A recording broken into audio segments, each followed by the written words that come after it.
The silver clink of fine cutlery and the low hum of conversation filled the long mahogany table. Crystal chandeliers sparkled above, their light bouncing off the polished surfaces and the self-satisfied faces of my family. It had been nearly 2 years since I'd last set foot in my parents' mansion, and now that I was here, I remembered exactly why I'd stayed away. My father, Charles Langford, sat at the head of the table, regal, commanding, every inch the patriarch he believed himself to be. To his right, my mother dabbed her lips with a linen napkin and cast me one of her perfectly rehearsed pitying looks. My sister, Grace, swirled her wineglass with a smirk that never quite reached her eyes. I sat near the end of the table, quiet, invisible. "Pass the silver forks, would you?" my father said lazily to one of the servants. Then, as his cold blue eyes landed on me, his lips twisted into a smile I recognized too well, the kind that meant a public display was about to begin. "No, wait," he added, his tone dripping with mock concern. "Let her use the plastic fork. She's used to cheap stuff." The table erupted in laughter, harsh, metallic, slicing through me like the very cutlery they mocked me over. My mother tried to hide her amusement behind her wineglass. Grace chuckled openly. Even my cousins, those silent shadows desperate for favor, laughed because it was safer than silence. I looked down at the tablecloth, the embroidered gold pattern blurring as I blinked hard.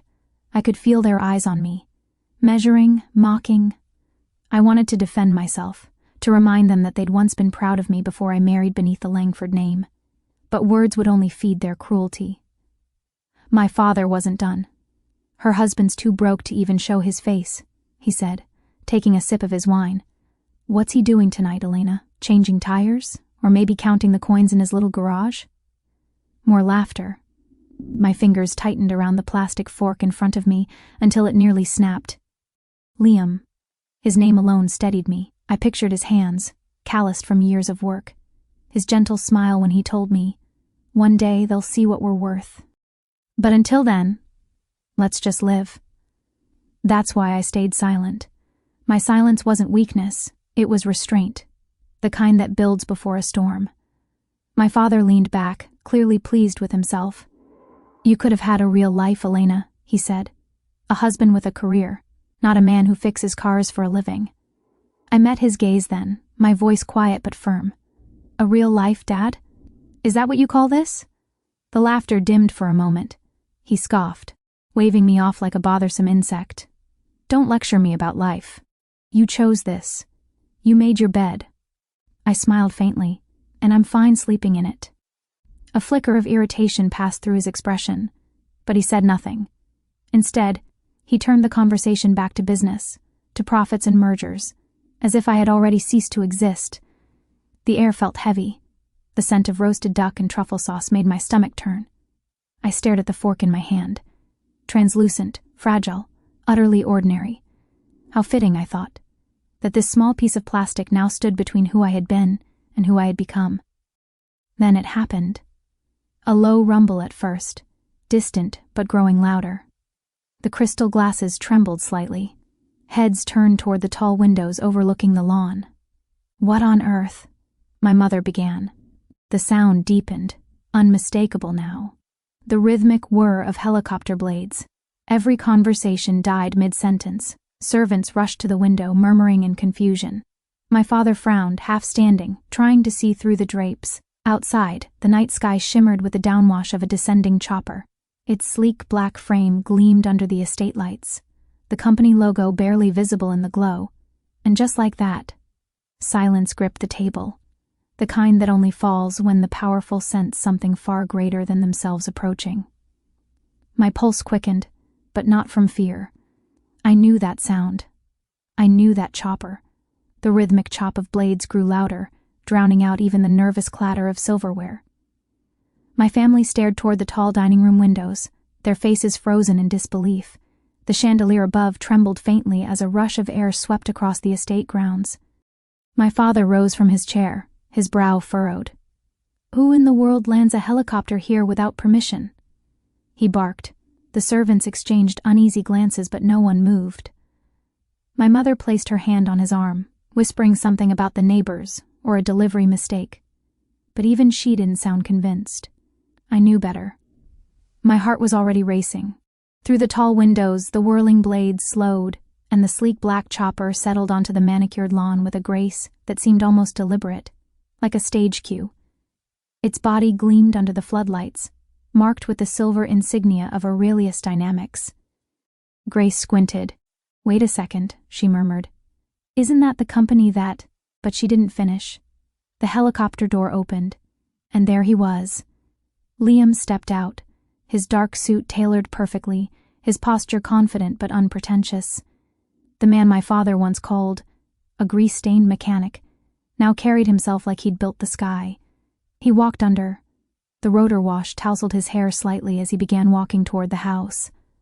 His stride was calm, measured, the kind of walk that didn't demand attention but commanded it anyway. The laughter that had filled the room only minutes ago was gone. The only sound now was the dull pounding of my father's pulse. I could see the vein in his temple twitch. "Is that him?" Grace whispered, her voice small. My mother's eyes darted to me. "Elena, what is this?" she demanded, as though I'd orchestrated some scandalous performance. But I didn't answer. I didn't need to. The doors opened, and Liam entered. The air seemed to shift, charged with something neither money nor arrogance could replicate. Quiet power. He paused at the threshold, his eyes sweeping the room until they found mine, and just like that, the noise of the world fell away. He smiled, the same soft, steady smile that had carried me through every cruel whisper, every hungry night, every moment of doubt. He walked straight to me, ignoring the stares that followed him like spotlights. When he reached me, he bent slightly and kissed my forehead. "You ready to leave this circus?" he asked gently. For a heartbeat, no one moved. Then the color drained from my father's face. His voice cracked when he finally spoke. What are you doing here?" Liam turned toward him, still calm. "Business, mostly," he said. "But tonight, I came for my wife." He looked down the table, his gaze steady, though I suppose I'm also here as the new owner of Langford Engineering. The words hung in the air like a thunderclap.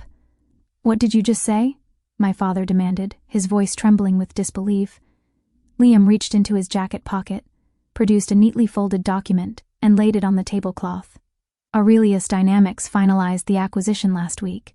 I didn't want to announce it yet, but since you brought up my finances tonight, I thought you might want to know who signs your paycheck now." A heavy silence fell. Grace's fork slipped from her hand and clattered onto the plate. My mother looked between Liam and my father, her lips parting but no words coming out. I sat still, the plastic fork still beside my plate, a cheap prop in a play that had just collapsed. Liam's tone never wavered. "Charles," he said, addressing my father by his first name, something no one had dared to do. "You once told me I wasn't good enough for your daughter. You were right about one thing. I wasn't back then. But I never needed your approval. I just needed time." My father opened his mouth, but no sound emerged. His empire, his pride, had been bought by the man he'd mocked. Liam turned back to me and extended his hand. "Let's go home." I rose, slipping my hand into his. The dining room, once filled with the scent of money and arrogance, now reeked of silence and fear. As we walked toward the doors, I glanced once more at the table, the faces pale, the laughter gone. My father stood rigid, as if any movement might shatter what was left of his dignity. The helicopter waited, blades humming softly, ready to carry us away. I didn't look back again. The rhythmic thrum of the helicopter blades faded behind us as the estate grew smaller beneath the night sky. I leaned against Liam's shoulder, feeling the calm strength in him. His hand found mine, squeezing gently, a silent promise that everything we'd endured had been worth it. But as the dark countryside stretched below, my mind drifted back to the years that had led us here, to the part of the story my family never cared to know. It started with a storm. Literally, 3 years ago my car had broken down in the middle of a flooded road on the outskirts of the city. Everyone else sped past, but one man stopped, drenched, covered in grease from the workshop nearby. He introduced himself as Liam Hayes, offered to help, and refused any payment afterward. He'd smiled that quiet, genuine smile of his and said, "Good people help because they can, not because they have to." I didn't know then that this stranger would change my life. Our first dates were nothing fancy. Cups of instant coffee in his tiny garage, shared takeout on the hood of an old car he was restoring. But there was something about him that drew me in. He listened, really listened, in a way that no one from my polished, privileged world ever did. For the first time I felt seen. Not as Charles Langford's daughter, but as Elena. Just Elena. When my father found out who I was seeing, he was livid. He called Liam a charity case in overalls, said I was throwing away generations of dignity. But I didn't care. I'd grown up surrounded by marble floors and cold hearts. Liam's world was small and warm and real. We got married quietly, in a courthouse, with no one from my family there. I thought it would hurt more than it did. But standing beside Liam, I felt lighter than I ever had in my father's mansion. The first years were hard, brutally hard. Liam's small auto shop barely made rent, and I took up tutoring jobs just to help pay the bills. There were nights when we shared one blanket and laughed to keep from crying. But even then, he never complained. He'd stay up late at his workbench, sketching designs, scribbling notes about engines and sustainability. He had a dream, to create an engine that could reduce emissions without sacrificing performance. It sounded impossible, but Liam believed in it. And when he believed, it was contagious. He applied for grants, pitched investors, and knocked on every door he could find. Most laughed him out of the room. Some took his ideas and never called back. I watched rejection after rejection harden him, not into bitterness but into resolve. Then one day, a letter arrived from an international investor who'd seen Liam's prototype online. They met, they tested, and within months, Liam's design was patented. Funding came next, and with it, opportunity. Aurelius Dynamics was born, a name that would one day be spoken in the same breath as Tesla and Stark Industries. But at the time, it was just a rented office, 2 employees and a dream. Liam never once gloated. Even when our apartment grew into a house, then into a penthouse, he still fixed his own car, still wore the same battered wristwatch he'd worn the day I met him. He said success meant nothing if you forgot what it felt like to start from nothing. Meanwhile, my family's empire, Langford Engineering, began to crumble. My father's obsession with luxury and control blinded him to innovation. His board turned on him. His debts grew. By the time he realized who his company's newest investor was, it was already too late. Liam had bought it quietly, piece by piece, through subsidiaries and silent partners.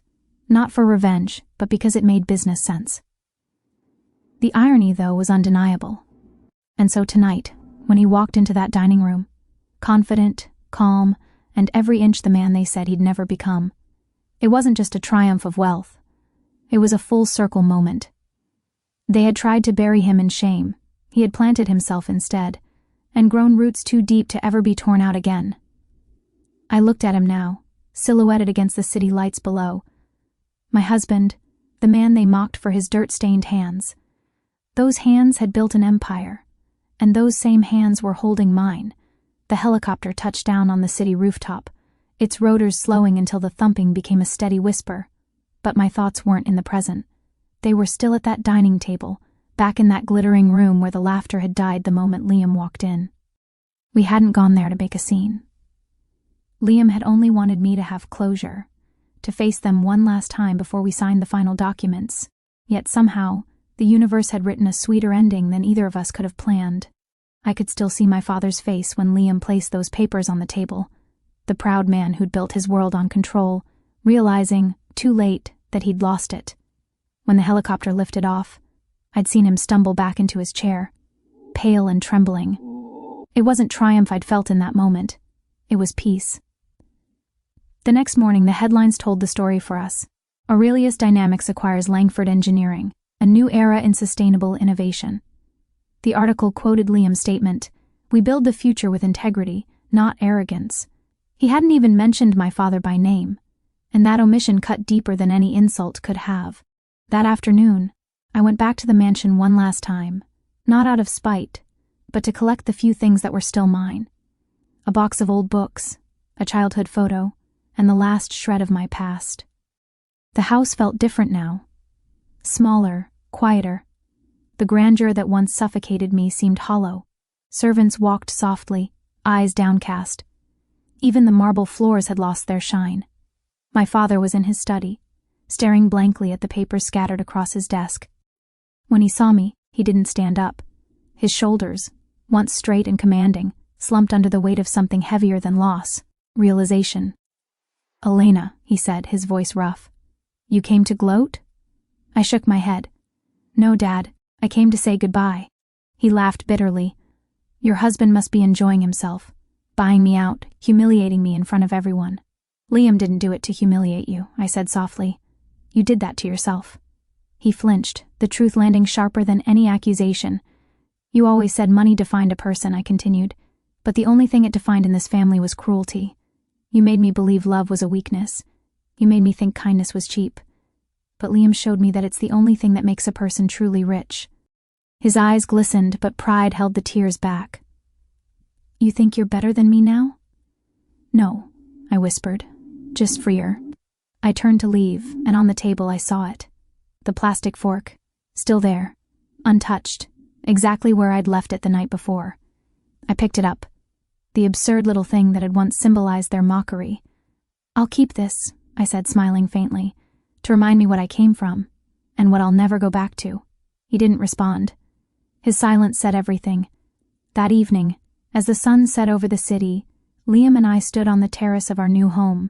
The skyline glittered below us, not as a trophy, but as a reminder of how far we'd come. He wrapped his arm around me. "Do you regret going back?"